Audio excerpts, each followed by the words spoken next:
जाति जनगणना में जो गड़बड़ी हुई है नीतीश जी, वो हमें जो है फिर से करा दे। हम आपके साथ हैं, अगर आप नहीं कराइएगा तो हम आपके साथ नहीं होंगे। बोल रहे हैं कि जो कोई भी जाति जनगणना में गड़बड़ी नहीं हुई, पोस्ट कर रहे हैं। अरे भाई आप जाके देखिए ना, अब आप जाके देखिए, अभी हमारे पदाधिकारी लोग बोलेंगे अपने अपने जिला में, अपने गांव में ही, इनके गांव में ही जो है जनगणना नहीं हुआ है। इनका जो बिहार सरकार का जो टीम है जनगणना करने वाले पदाधिकारी, इनके गांव तक नहीं पहुंचे हैं, पूर्णिया नहीं पहुंचे हैं गांव तक। खाना पूर्ति करके ऑफिस में बैठ के मनमानी ढंग से आंकड़ा पेश कर दिया इन्होंने। ये चलने वाला नहीं है। आप देखिए पूरा जो है उत्तर भारत, उत्तर बिहार और जो है दक्षिणी का पूर्वी बिहार पूरा भरा हुआ है धानुकों से, लेकिन आज जो है जिस समाज से मुख्यमंत्री आते हैं उनकी संख्या केवल नालंदा और नवादा में है और कुछ कमो बेसी पटना में है। इनकी आंकड़ा जो है धानुकों से ज्यादा कैसे हो गई? नालंदा में भी धानुक बढ़ा हुआ है। आप जाइए, नालंदा से आए हुए हमारे बीच मंडल जी जो है। नहीं हुई सर, बहुत से गांव को छोड़ दिया गया है, बहुत से घर पे जनगणना पहुंचा ही नहीं है, तो हम लोग का डाटा कैसे मिलेगा? सरकार के पास डाटा कैसे जाएगा? जनगणना में आपके जनगणना नहीं हुई?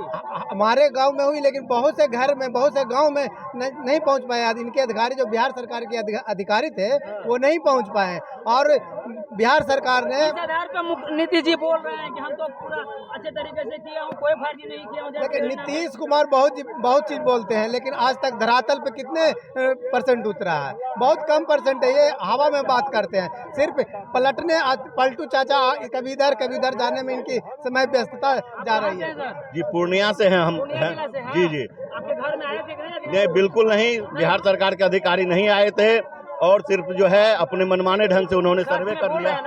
जी नहीं, बिल्कुल नहीं आए थे। आप पता कर लीजिए, आप अपने चैनल के माध्यम से। तेजस्वी यादव भी बोले हैं कि जिसको लगता है जाति जनगणना में गड़बड़ी है वो अपना जाति जनगणना करवाए, हमको कोई दिक्कत नहीं है। सरकार में वो है, उनकी जिम्मेवारी अधिक बनती है, और यह जो इसका मतलब है कि उन्होंने जो जाति जनगणना जो आंकड़ा पेश किया है उसके कथन से लगता है कि उन्होंने गड़बड़ी किया है। इसका मतलब आंकड़ों का जो हेरा फेरी है मुख्यमंत्री जी और उप मुख्यमंत्री जी। आप ही नहीं है, हर बहुत कई जातियां हैं जो आरोप लगा रहे हैं। हाँ तो बिल्कुल, उसका आधार यही है कि इनके जो अधिकारी थे जहां पहुंचना चाहिए था घरों में, वो नहीं पहुंचे हैं, इसलिए आंकड़ा जो है सही नहीं आ पाया है।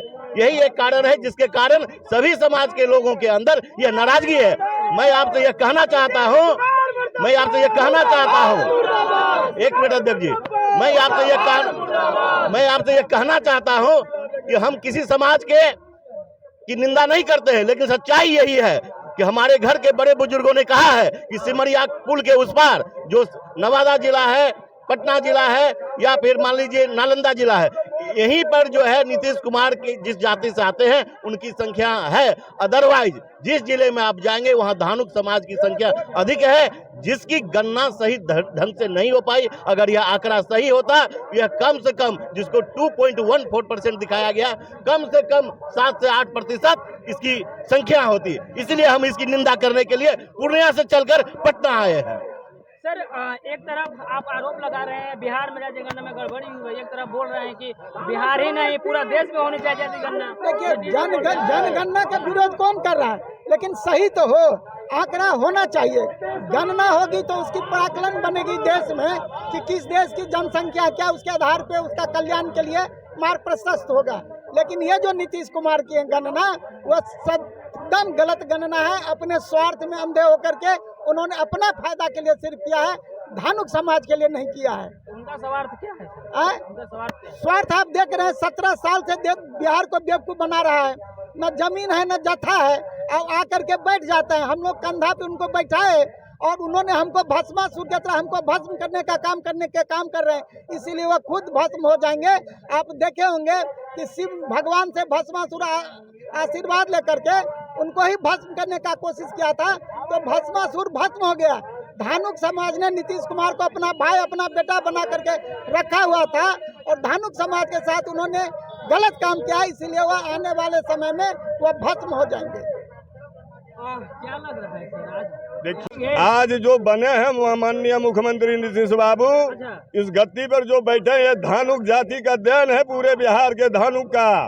और हमरे धानु के बल पर वो बैठे और मेरा जात बने वो। तो नीतीश जी ऐसे कहा है कि आप उनका साथ दिए, आज आपका साथ इसलिए नहीं दिया, मेरे लिए कुछ नहीं किए वो, मेरा कुछ नहीं कि धानुक जाति के लिए उन्होंने कुछ नहीं किया।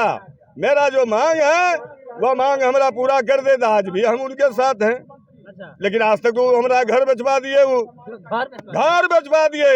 देखिए जाके गांव घर में क्या दशा है धानुक जाति का। आज गए थे जमीन दिलाने के लिए बाका भागलपुर में, कुछ नहीं दिए। वह हमको पैर के नीचे रखा, दाब दिया पैर के नीचे और अपने आसन पर बैठ गए। वही आसन अब हम खींचेंगे, नहीं तो मेरा एसटी का जो मांग है, मेरा जो निजी तीर धनुष है वो तीर धनुष हमको दे। मेरा आरक्षण है, तीर धनुष मेरा है, ये धानुक जाति का है, इसलिए हमको चाहिए। तो एसटी वो दे दे तो फिर हम उनके साथ हैं, नहीं तो अब की बार उनको गाड़ेंगे। अब राजनीतिक उनका समाप्त धानुक जाति कर देंगे। तेजस्वी यादव बोलते हैं कि जिसको लगता है ज्यादा जनगणना में गड़बड़ी हुई है वो ज्यादा जनगणना करवा ले अपने अनुसार, हमको कोई दिक्कत नहीं है। सरकार जो है, तेजस्वी जी बोल रहे हैं जनगणना करा ले, तो अपना घर के पैसा से करवाए हैं कि हमारा ही टैक्स के पैसा से करवाए हैं। ये जो जनगणना हुआ है रूम में बैठ के जनगणना हुआ है। जनगणना होगा तो आंकड़ा सही नहीं आएगा। यादव का आंकड़ा सही आ गया, मुस्लिम का सही आ गया, और भी बाकी जाति का सही क्यों नहीं आया? कुर्मी का भी सही हो गया। ये घोटाला हो गया, ये घोटाला हुआ, चारा घोटाला, अबरी हुआ है जनगणना का आंकड़ा घोटाला। बड़ी बात क्या बोल रहे हैं आप? घोटाला हुआ है जनगणना में जी। नीतीश जी बोल ही रहे हैं कि नहीं कोई घोटाला नहीं किए, तेजस्वी यादव बोले घोटाले नहीं किए हैं। आप कैसे आरोप लगा रहे हैं? क्या है बिहार के राजा है वो। 31 में भी 2% थे, हाँ। और 50 साल से ना 70 हो गया ना, 7 3 10 70-80 साल भी उतना ही जनगणना होगा। जनसंख्या कहाँ गया? झारखंड भी अलग।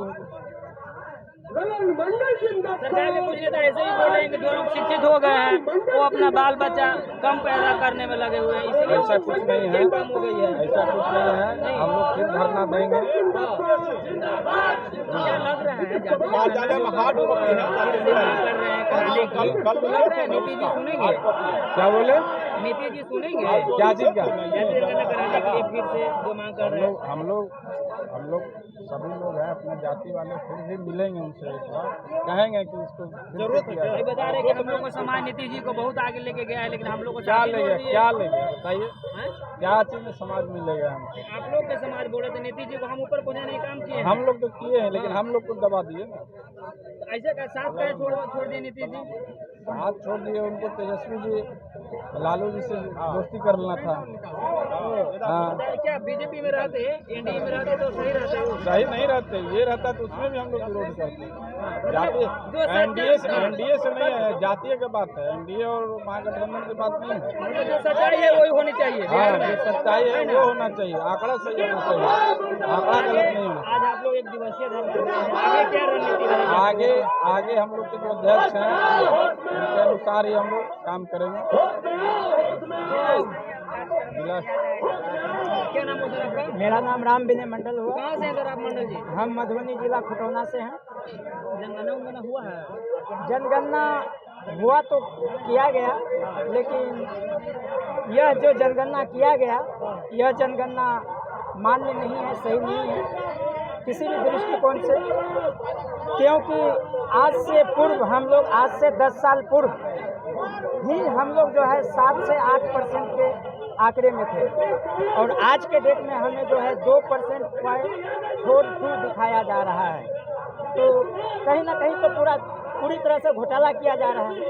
इतना दिन तक हमने सुना था कि भाई चारा घोटाला होता है, योजना घोटाला होती है, लेकिन आज ये देखने को और सुनने को मिल रहा है कि भाई जाति भी घोटाला किया जाता है हमारे इस नीतीश बाबू की सरकार में।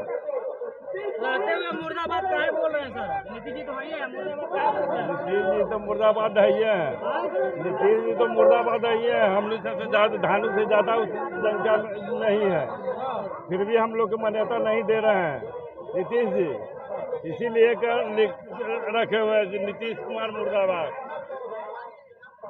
होश में नहीं। भारतीय धानुक उत्थान महासंघ बिहार प्रदेश के जो है आज जाति जनगणना को लेकर के गड़बड़ी जो हुई है उसको लेकर के है आज गर्दनीबाग में धरना दिए हुए 1 दिवसीय बोल रहे हैं। आगे जो अध्यक्ष की बात होगा, निर्णय होगा, हम लोग लगातार इसी तरह के धरना देते रहेंगे।